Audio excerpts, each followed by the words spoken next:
It was really surprising because even up until last week, there was some optimism that the deal was progressing.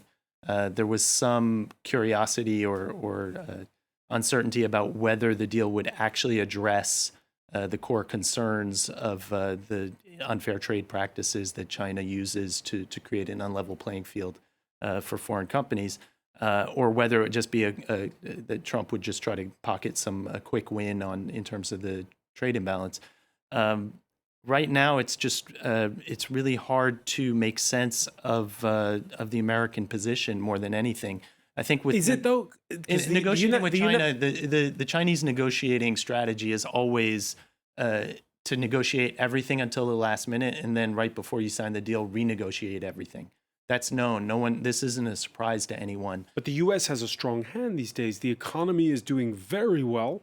I think it's very clear that China underestimated how much resolve there was in Washington to stand up to China. I think China has underestimated the degree to which the consensus in Washington has shifted radically and quickly in terms of considering China a threat now rather than a potential partner.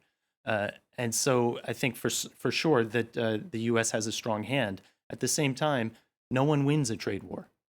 It does damage to everyone involved. And I think that the Trump administration, to begin with, is making it very difficult because there's not necessarily a unified position. There's a lot of disagreement within the Trump administration of what constitutes a good deal. The second thing is that Xi Jinping has a lot at stake right now. He's become the strongest Chinese leader really since Chairman Mao. And a lot of that is based on this idea that China is ready for prime time, is ready to take on the United States and be a global power that gets respect.